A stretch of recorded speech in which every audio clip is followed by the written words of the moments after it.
Bismillahirrahmanirrahim. Assalamualaikum warahmatullahi wabarakatuh.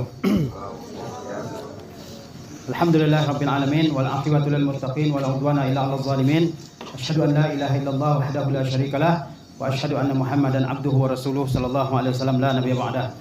Ya ayyuhallazina amanu taqullaha haqqa tuqatih wa la tamutunna illa wa antum muslimun. Pada pagi yang berbahagia ini kita kembali berkumpul di madrasah kita untuk melanjutkan perjuangan kita dalam thalabul ilmi. Mudah-mudahan Allah Azza wa Jalla senantiasa memberikan kemudahan bagi kita. Kemudian salawat beserta salam senantiasa kita kirimkan buat Nabi kita tercinta Muhammad sallallahu alaihi wasallam, serta keluarga dan para sahabat serta para pengikut beliau sallallahu alaihi wasallam yang setia dalam mengikuti setiap sunnah Rasulullah sallallahu alaihi wasallam. Pada pagi yang berbahagia ini, Ustaz insyaallah akan menyampaikan apel tausiah untuk kita semua dengan judul 3 dosa besar yang paling besar. Ya, 3 dosa besar yang paling besar. Diriwayatkan dari sahabat Abu Bakrah Nufai bin Al-Haris radhiyallahu anhu, beliau berkata, qala Rasulullah sallallahu alaihi wasallam, Rasulullah sallallahu alaihi wasallam bersabda, ala unabbiukum bi akbaril kabair. Ya, dari Abu Bakrah Nufai bin Al-Haris radhiyallahu anhu, dia berkata, Rasulullah sallallahu alaihi wasallam bersabda, ala unabbiukum bi akbaril kabair. Ya, maukah kalian aku beritahu tentang 3 dosa besar yang paling besar? Para sahabat sallallahu alaihi wasallam menjawab, ya, qulna bala ya Rasulullah, tentu wahai Rasulullah SAW. Ya, Rasulullah SAW mengucapkan perkataan tersebut sebanyak 3 kali. Ala unabbiukum bi akbaril kabair. Itu diucapkan oleh Rasulullah SAW sebanyak 3 kali. Ya, para sahabat menjawab, qulna bala ya Rasulullah. Ya, tentu wahai Rasulullah SAW. Lalu Rasulullah SAW menyebutkan 3 dosa besar yang paling besar. Yang pertama adalah al-isyraku billah, yaitu menyekutukan Allah Azza wa Jalla dalam ibadah. Kemudian wa uququl walidain, yaitu berbuat durhaka kepada kedua orang tua. Wa kana muttaqian fajalasa. Rasulullah SAW waktu itu bertelekan, kemudian sallallahu alaihi wasallam duduk, ya. Kemudian Nabi mengatakan ala wa qauluz zur, ala wa syahadatuz zur. Ya, Nabi SAW mengatakan, ketahuilah bahwa dosa besar yang ketiga adalah qauluz zur, berkata bohong, wa syahadatuz zur, bersaksi bohong. Ya. Famazala yukarriruha hatta qulna laitahu sakata. Maka Nabi SAW selalu mengulang-ulangi ucapan yang terakhir ini, ala wa qauluz zur, ala wa syahadatuz zur, sampai kami para sahabat berkata laitahu sakata. Mudah-mudahan Nabi SAW diam, karena para sahabat khawatir sesuatu yang diulang-ulang oleh Rasulullah SAW itu seolah-olah azab akan turun kepada mereka, atau mereka ya kasihan terhadap Nabi SAW yang senantiasa mengulang-ulang ucapan tersebut. Kita mengetahui bahwa dalam agama kita ada al-kabair dan as-saghair, yaitu dosa-dosa besar dan ada dosa-dosa kecil. Dan dosa-dosa besar tidak satu tingkatan, ada tingkatannya. Ya, dosa-dosa besar memiliki tingkatan-tingkatan. Ada dosa besar yang paling besar. Dosa besar yang paling besar adalah 3 dosa yang disebutkan oleh Rasulullah SAW dalam hadis ini, yaitu apa? Al-isyraku billah, menyekutukan Allah Azza wa Jalla dalam ibadah yang dilakukan oleh seorang. Kemudian yang kedua adalah uququl walidain, durhaka kepada kedua orang tua. Yang ketiga adalah qauluz zur wa syahadatuz zur, yaitu berkata bohong, bersaksi bohong. Ini adalah 3 dosa besar yang paling besar yang harus kita jauhi sejauh-jauhnya dalam kehidupan kita. Yang pertama adalah al-isyraku billah, menyekutukan Allah Azza wa Jalla. Allah Azza wa Jalla memerintahkan kita untuk beribadah hanya kepada Allah Azza wa Jalla. Ya, memurnikan setiap ibadah kepada Allah Azza wa Jalla. Ini kita sebut dengan at-tauhid, yaitu memurnikan setiap ibadah hanya kepada Allah Azza wa Jalla, tidak mempersembahkan ibadah apapun kepada selain Allah Azza wa Jalla. Jika seseorang mempersembahkan suatu ibadah sekecil apapun ibadah tersebut kepada selain Allah Azza wa Jalla, maka dia telah melakukan lawan dari tauhid, yaitu apa? Asyirk, kesyirikan. Kesyirikan itu adalah sarful ibadah li ghairillahi ta'ala, memalingkan suatu ibadah kepada selain Allah Azza wa Jalla. Ini disebut dengan asyirk, dan ini merupakan dosa besar yang paling besar. Dosa besar yang paling besar. Tidak ada lagi dosa besar yang lebih besar daripada kesyirikan ini. Karena ibadah itu adalah hak ya Allah Azza wa Jalla semata-mata. Tidak boleh dipalingkan kepada siapapun selain Allah Azza wa Jalla. Tidak boleh mempersembahkan ibadah apapun kepada selain Allah Azza wa Jalla. Baik kepada Nabi, tidak boleh beribadah kepada Nabi. Kepada wali, tidak boleh seorang beribadah kepada wali. Kepada malaikat, tidak boleh seorang mempersembahkan suatu ibadah kepada malaikat. Apalagi kepada yang kedudukannya lebih dari itu. Ya, kepada kiai, kepada habib, kepada syekh, kepada jin, pohon besar. Tidak patut seseorang mempersembahkan ibadah kepada semua itu. Karena ibadah itu adalah hak Allah Subhanahu wa taala semata-mata.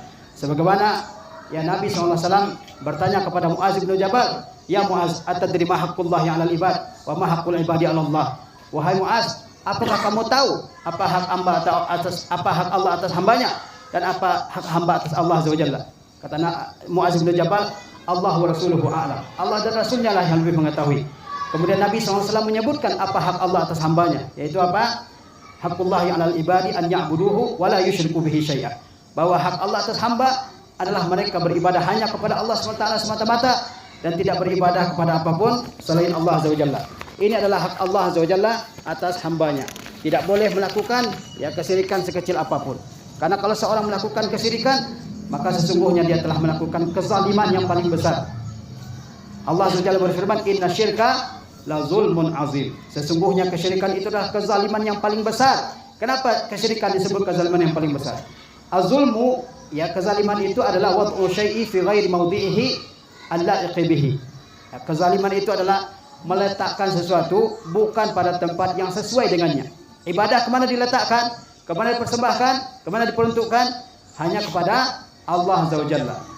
Ketika seseorang tidak mempersembahkan ibadahnya kepada Allah Azza wa Jalla, maka sejatinya dia telah meletakkan sesuatu bukan pada tempatnya. Oleh sebab itu, kesyirikan ini adalah kezaliman yang paling besar, sebagaimana Allah Azza wa Jalla ceritakan tentang Luqman Al-Hakim yang mengatakan, "Ya bunayya la tusyrik billah." Wahai anakku, jangan kalian melakukan kesyirikan ya dalam ibadahmu kepada Allah Azza wa Jalla. Inna syirka la zulmun azim. Sesungguhnya kesyirikan itu merupakan kezaliman yang paling besar. Maka tidak boleh kita ya beribadah kepada selain Allah Azza wa Jalla. Boleh berdoa kepada selain Allah? Tidak boleh. Berdoa hanya kepada Allah Azza wa Jalla. Meminta pertolongan, minta pertolongan kepada Allah Azza wa Jalla. Boleh minta pertolongan kepada makhluk dengan dua syarat, yaitu makhluk tersebut ada di hadapan kita dan dia mampu untuk mewujudkan apa yang kita minta kepadanya. Ya, kalau minta rezeki, minta kepada Allah Azza wa Jalla. Minta pertolongan kepada Allah Azza wa Jalla. Sebagaimana kata Allah, "Iyyaka na'budu wa iyyaka nasta'in." Hanya kepada Engkau lah, wahai Rabb kami beribadah kepada Engkau dan hanya kepada Engkau kami meminta pertolongan. Ketika kita istighasa, yaitu meminta perlindungan kepada Allah Azza wa Jalla di saat sulit, maka minta perlindungan kepada Allah Azza wa Jalla. Sebagian orang yang mengaku muslim, ketika mereka berada dalam kesulitan, mereka tidak meminta pertolongan kepada Allah, tapi kepada ya imam-imam mereka, kepada wali-wali mereka. Mereka mengatakan madad ya Husain, madad ya Badawi dan sebagainya. Padahal Allah Azza wa Jalla yang maha kuat, ya, yang maha berkuasa, yang maha mengabulkan doa seorang hamba. Ya. Di antara bentuk kesyirikan adalah bernazar ke kubur-kubur, ya, mempersembahkan suatu nazar ke kubur. Kalau penyakit saya sembuh, nanti saya nazar ke kubur seksi anu, ya. Begitu juga menyembelih untuk kubur-kubur tertentu, untuk tempat-tempat yang dianggap menakutkan, untuk tempat-tempat yang dianggap menyeramkan. Ini adalah kesyirikan. Di antara bentuk kesyirikan, datang kepada dukun-dukun, paranormal, orang pintar. Ini adalah kesyirikan. Kata Nabi SAW, man ata kahinan fasaddaqahu ya falam tuqbal faqad kafara bima unzila ala Muhammadin SAW. Man ata kahinan fasaddaqahu faqad kafara bima unzila ala Muhammadin SAW. Barang siapa yang datang ke dukun, ya, lalu dia percaya dengan apa yang dikatakan oleh dukun, maka dia telah kafir kepada Al-Quran yang diturunkan kepada Nabi Muhammad SAW. Ya, sebelumnya Nabi SAW bersabda, "Man ata kahinan fasa'alahu an syai'in lam tuqbalahu salatun arba'ina laila." Barang siapa yang datang ke dukun lalu bertanya kepada dukun itu tentang sesuatu, tidak terima salatnya selama 40 malam. Tapi dia tetap wajib mengerjakan salat. Maksud tidak diterima adalah Allah tidak memberikan pahala atas salat yang dia kerjakan. Bukan berarti dia tidak ya mengerjakan salat. Jangan sampai seorang berpikiran ya kalau orang datang ke dukun kemudian ya ngapain dia salat? Tidak diterima salatnya. Dia tetap wajib mengerjakan salat, tapi Allah Subhanahu wa taala tidak berikan pahala atas salat tersebut. Maka berbahaya orang yang datang ke dukun, paranormal, orang pintar. Ini adalah hal-hal yang merusak akidah dan merupakan kesyirikan. Dan syirik ini sangat berbahaya bagi kehidupan seorang muslim. Di antara bentuk kesyirikan adalah percaya kepada benda-benda sakti, ya, cincin sakti, pedang sakti, ya, dan sakti-sakti yang lainnya. Ini adalah kesyirikan. Ini adalah kesyirikan, ya, yang tidak boleh dipercayai oleh seseorang. Ada jimat, ya, yang membuat seseorang kelihatan hebat, ya. Ada pelet dan sebagainya. Ini merupakan bentuk-bentuk kesyirikan yang harus dijauhi oleh seseorang dalam kehidupannya. Kemudian, ya, kesyirikan ini adalah bahaya yang paling besar. Apabila seseorang mati dalam keadaan melakukan kesyirikan, tidak bertaubat, ya, dari kesyirikannya, maka Allah Subhanahu wa taala tidak akan ampuni dosanya. Ini bahayanya. Kalau dosa-dosa besar yang lain selain syirik itu tahta masyiatillah, di bawah kehendak Allah Azza wa Jalla. Insya'a ghafara lahu, jika Allah berkehendak Allah ampuni, wa insya'a azabahu summa adkhalahul jannah. Kalau atau Allah Subhanahu wa taala berkehendak, maka Allah azab orang melakukan dosa besar selain syirik tersebut sampai dosanya habis, dibakar di api neraka, kemudian Allah masukkan ke surga. Tetapi kalau dosa syirik tidak ada ampunan baginya sama sekali. Maka kita harus berhati-hati dari segala bentuk kesyirikan. Dukun-dukun jangan pernah dipercaya. Sakti-sakti yang ini, sakti yang itu, sakti itu adalah kesyirikan, ya, yang tidak patut dan tidak boleh dipercaya oleh seorang muslim. Kalau kita mati membawa kesyirikan ini bahaya. Allah enggak akan ampuni. Innallaha la yaghfiru ayyushraka bihi wa yaghfiru ma duna dzalika liman yasha. Sesungguhnya Allah tidak akan mengampuni jika dia disekutukan dengan sesuatu, ya. Jika dia disekutukan dengan sesuatu. Wa may yaghfiru innallaha la yaghfiru ayyushraka bihi wa yaghfiru duna dzalika liman yasha. Dan Allah ampuni bagi dosa-dosa di bawah kesyirikan bagi yang dikehendaki oleh Allah Azza wa Jalla. Dan kalau orang melakukan kesyirikan, dia tidak akan masuk surga. Dia tidak akan masuk surga, ya. Wa may yusyrik billah faqad haramallahu alaihi al-jannah wa ma'wahu an-nar wa ma lizalimin min ansar. Wa may yusyrik billah faqad haramallahu alaihi al-jannah. Barang siapa yang menyekutukan Allah dalam ibadahnya, maka Allah haramkan dia masuk surga. Wa ma'wahu an-nar, dan tempat tinggalnya nanti di akhirat adalah di neraka. Wa ma lizalimin min ansar. Orang-orang yang melakukan kesyirikan tidak ada penolong-penolongnya yang akan mengeluarkannya dari neraka. Dan ibadah yang dilakukan oleh orang yang melakukan kesyirikan semuanya gugur, semuanya tidak berpahala di sisi Allah Subhanahu wa taala. Allah berfirman, "Walau asyraku la habita anhum ma kanu ya'malun." Kalau mereka melakukan kesyirikan, maka apa yang mereka lakukan semuanya akan sia-sia, akan gugur dan tidak ada pahalanya di sisi Allah Subhanahu wa taala. Maka kita sebagai seorang mukmin harus menjauhi segala bentuk kesyirikan, syirik besar, syirik kecil dan sebagainya. Kemudian dosa besar yang kedua yang disebutkan oleh Rasulullah SAW dalam hadis ini adalah apa? Wa uququl walidain, durhaka kepada kedua orang tua. Hak yang paling besar adalah hak Allah Azza wa Jalla. Kemudian hak orang tua. Dosa yang paling besar adalah dosa menyekutukan Allah Azza wa Jalla.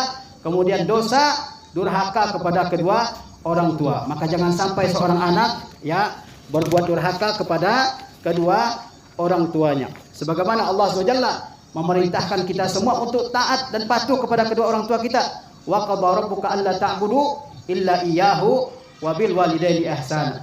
Dan Tuhanmu telah menetapkan, ya, agar kalian semua tidak beribadah kepada Allah Azza wa Jalla wa bil walidaini ihsana.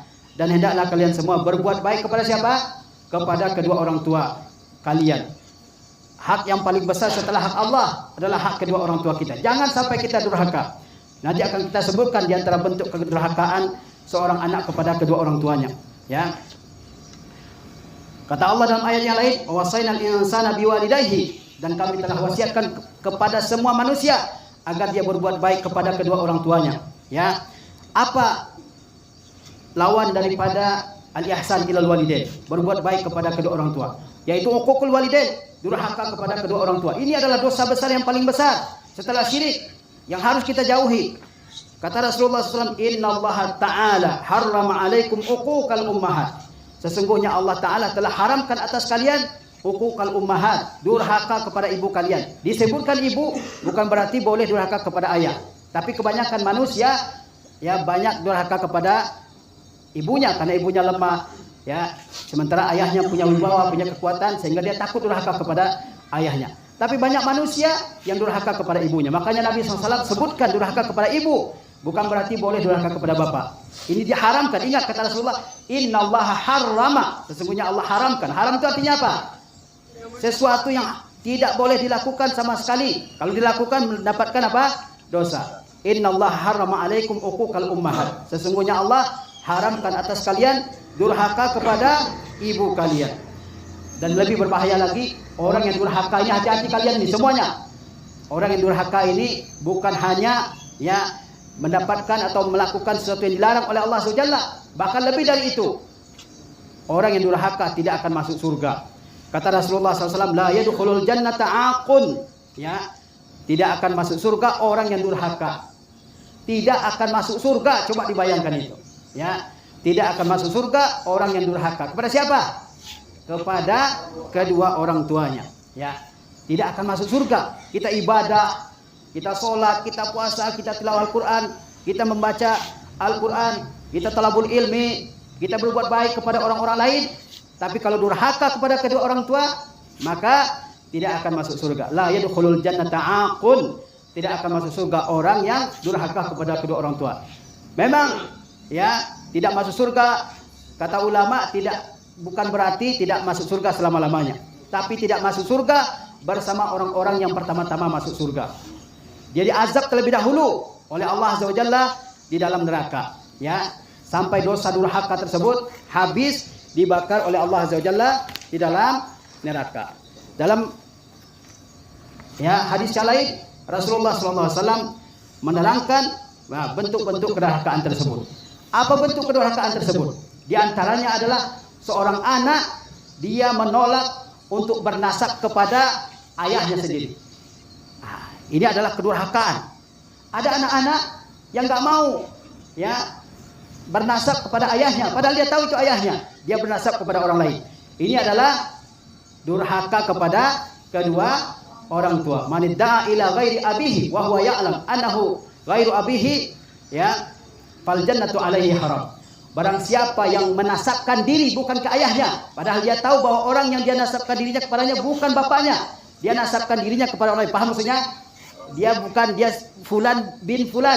Dia enggak mau menasabkan dirinya kepada ayahnya, kepada orang lain. Mungkin karena ayahnya bukan orang hebat, mungkin karena ayahnya miskin, mungkin karena ayahnya orang kampung, mungkin karena dia tidak kenal dengan ayahnya sejak kecil. Sehingga dia enggak mau mengatakan saya fulan ibnu fulan. Ini adalah kedurhakaan. Fal jannatu alaihi haram. Maka surga haram atas orang tersebut. Ini hati-hati nih. Jangan sampai seseorang mengingkari nasabnya kepada ayahnya. Kalau ada ayahnya yang kurang bertanggung jawab, dia dosa dia. Tapi anak tetap menasabkan dirinya kepada ayahnya. Apalagi bentuk kedurhakaan kepada kedua orang tua. Kata Allah, fala taqul lahuma uff. Jangan mengatakan uff. Uff itu adalah rasa kesal atau ungkapan untuk mengungkapkan rasa kesal yang paling rendah dalam bahasa Arab. Itu saja dilarang. Rasa kesal aja, itu sudah dilarang oleh Allah SWT. Dan itu bentuk kedurhakaan kepada kedua orang tua kita. Segala bentuk kedurhakaan, baik dengan perkataan, baik dengan perbuatan, semuanya diharamkan oleh Allah SWT. Di antaranya membentak kedua orang tua. Suaranya lebih hebat, lebih kencang dari suara bapaknya, suara ibunya. Kata Allah, wala tanharhuma. Jangan kalian semua membentak orang tua kalian. Kita bisa jadi seperti sekarang ini karena jasa siapa? Karena jasa orang tua kita. Patutkah kita durhaka kepada keduanya? Mereka sudah mengorbankan dengan pengorbanan yang luar biasa untuk kita semua. Di antaranya adalah la'nul walidain, melaknat kedua orang tua kita. Ini adalah dosa besar. Bagaimana seseorang melaknat kedua orang tuanya? Sahabat pun bertanya kepada Rasulullah, tidak mungkin seorang anak menjelek-jelekkan kedua orang tuanya. Apa maksudnya? Ketika seseorang mencela bapak orang lain, mencela bapak temannya misalnya, ketika seseorang melaknat bapak seseorang, menghina bapak seseorang, memanggil bapaknya dengan panggilan-panggilan yang buruk, kemudian orang membalasnya dengan balasan yang sama. Dia panggil bapaknya dengan panggilan-panggilan yang buruk. Dia mencela bapak seseorang, orang lain pun mencela bapaknya. Ini adalah dosa besar. Jangan sampai kita melakukan. Kata Rasulullah SAW, minal kabair syatmur rajulu walidayhi. Di antara dosa besar adalah seseorang mencaci kedua orang tuanya. Bagaimana mungkin seorang anak mencaci maki orang tuanya? Sahabat bertanya, qalu ya Rasulullah, wa hal yashtumur rajulu walidayhi. Sahabat pun heran sehingga mereka bertanya, wahai Rasulullah, mungkinkah seseorang anak mencaci kedua orang tuanya? Qala na'am. Rasulullah menjawab, mungkin. Yasubbu abar rajul fayasubbu abahu. Seseorang mencela bapak orang lain, maka orang tersebut mencela bapaknya. Wa yasubbu ummahu fayasubbu ummahu. Dia mencela ibu seseorang, maka orang itu membalas celaannya. Maka tidak boleh seseorang mencela bapak orang lain, mencela bapak temannya, sehingga temannya membalas celaan tersebut dengan menghina bapak ya teman yang mencela itu. Ini tidak dibolehkan, ini adalah dosa besar. Ya, ini adalah dosa besar. Ya, yang tidak boleh dilakukan oleh seorang muslim. Kalau ada yang pernah melakukan, dia wajib bertaubat ini. Dia harus ya jaga lisannya, jangan sampai dia mencela bapak seseorang. Karena itu adalah dosa besar. Ya, dosa besar kembali kemana? Kembali kepada dia sendiri. Di antara bentuk durhaka kepada orang tua juga adalah seseorang memiliki kekayaan tapi dia tidak mau membantu orang tuanya. Padahal ibu bapaknya susah. Ya, di antara bentuk kedurhakaan juga adalah dia tidak pernah mendoakan kedua orang tuanya. Padahal ibu bapaknya sudah meninggal dunia. Ya, ibu bapaknya sudah tiada. Ya, seperti orang-orang ini yang ketawa-ketawa ini, nggak jelas ini. Dinasihati malah ketawa, seperti orang gila. Patutnya dia di rumah sakit Grogol ini. Ya, patutnya dia di mana ini? Di rumah sakit Grogol. Tahu kan rumah sakit Grogol? Iya, harusnya di situ. Orang dinasihati malah ketawa. Coba bayangin itu. Ya. Di antara bentuk kedurhakaan kedua orang tua juga adalah apa? Adamu ad-du'a lil walidain. Tidak mendoakan kedua orang tua kita. Ya. Padahal apa susahnya mendoakan kedua orang tua? Apa doanya? Rabbighfirli wali walidayya warhamhuma kama rabbayani shaghira. Ya. Ini doa yang paling singkat, yang sangat mudah kita ucapkan. Mungkin tidak perlu ya beberapa detik. Doa yang sangat mudah. Jangan lupa doakan kedua orang tua kita. Sebagaimana Sufyan Ats-Tsauri rahimahullah beliau mengatakan, siapa yang berdoa kepada Allah, ya, setelah ibadahnya, setelah sholatnya dia berdoa kepada Allah untuk kedua orang tuanya, maka dia bukan termasuk anak yang durhaka. Di antara bentuk kedua orang tua adalah menyuruh orang tua, ya, nyuruh masak, nyuruh nyuci, nyuruh ngepel, sementara dia main HP aja, ya. Ini adalah kedurhakaan kepada kedua orang tua. Di antara bentuk kedurhakaan kepada orang tua adalah melakukan sesuatu yang sudah dilarang oleh orang tua, hatta jihad sekalipun. Dulu di zaman Nabi SAW ada seorang sahabat datang ke Nabi dari negeri yang jauh dari Yaman. Datang mau apa? Mau ikut jihad bersama pasukan kaum muslimin. Maka Nabi bertanya, apakah ibu bapakmu masih ada? Sahabat tersebut, masih ada keduanya wahai Rasulullah. Ya, saya tinggalkan keduanya menangis. Nah, ini jangan sampai ya kamu semua melakukan sesuatu yang membuat orang tuamu menangis. Itu dosa besar. Ya, hatta walaupun untuk tujuan yang baik. Ini sahabat lihat, dia datang ke Madinah, jauh perjalanannya. Ketika itu dia pun punya niat yang baik. Niatnya apa? Mau jihad, mau menegakkan Islam ini. Tapi Nabi tanya, apakah kedua orang tuamu masih ada? Masih ada wahai Rasulullah. Bahkan keduanya masih ada. Kemudian kata Nabi, ya bagaimana kamu tinggalkan? Saya tinggalkan keduanya dalam keadaan menangis karena saya tidak diizinkan untuk pergi apa? Pergi berjihad. Ini jihad yang fardu kifayah, bukan jihad yang fardu ain. Kata Nabi SAW, irja ilaihima. Kembalilah kamu kepada kedua orang tuamu, wa adhikhuma kama abkaitahuma, dan buat mereka keduanya tertawa sebagaimana kamu telah membuat keduanya menangis. Ini kalau ada yang membuat orang tuanya menangis, maka dia harus membuat orang tuanya tertawa dengan kebaikan-kebaikan yang dia lakukan. Ya, jangan sampai orang tua menangis dan dia kecewa, tidak ya suka dengan perilaku anaknya dan itu dia simpan sendiri. Ketika kamu membuat orang tuamu kecewa, menangis dia, maka kamu harus membuat sesuatu yang membuat orang tuamu bangga dengan dirimu. Kemudian di antara bentuk kedurhakaan kedua orang tua adalah memasukkan benda-benda yang mungkar ke dalam rumah. Ada yang merokok dalam rumah, ada yang bawa alat-alat musik ke dalam rumah dan sebagainya. Ini adalah hal-hal mungkar yang tidak boleh dilakukan oleh seorang anak di dalam rumahnya. Kemudian jangan sampai seorang anak tidak bangga dengan orang tuanya. Semua ibu bapak kita adalah orang hebat, ya. Orang-orang yang hebat, yang harus kita bangga dengan keduanya. Kalian akan tahu artinya kedua orang tua ketika keduanya sudah tiada. Tidak ada lagi tempat meminta, tidak ada lagi tempat kalian ya bermanja-manja, tidak ada lagi yang memberi nasihat, tidak ada lagi yang menyediakan makanan, minuman. Di saat itu kalian akan merasakan betapa pentingnya kedua orang tua. Sehingga seorang ulama mengatakan bahwa nikmat Allah itu akan besar artinya ketika sudah tiada. Termasuk kedua orang tua. Mungkin sekarang ya orang tua kita masih ada, keduanya masih menyediakan segala kebutuhan bagi kita, sehingga kita tidak merasa arti kedua orang tua. Tapi ketika keduanya sudah tiada, ya, yang ada cuma kuburannya, disitulah kalian semua akan merasakan betapa pentingnya kedua orang tua. Mau minta sama siapa? Ya, mau bermanja-manja sama siapa? Mau minta sama saudara? Ya, saudara juga dalam kesusahan dan seterusnya. Apalagi kalau ibu bapak kita sudah mulai menua, ya, sudah mulai menua. Tenaganya seperti tidak zaman dulu, maka kalian harus ya berbakti menjadi anak-anak. Lihatlah wajah kedua bapak ibu kita. Ada yang sudah mulai menuai wajahnya. Sudah dekat akan pintu kematian, maka kita semua harus menjadi anak-anak yang berbakti kepada kedua orang tua.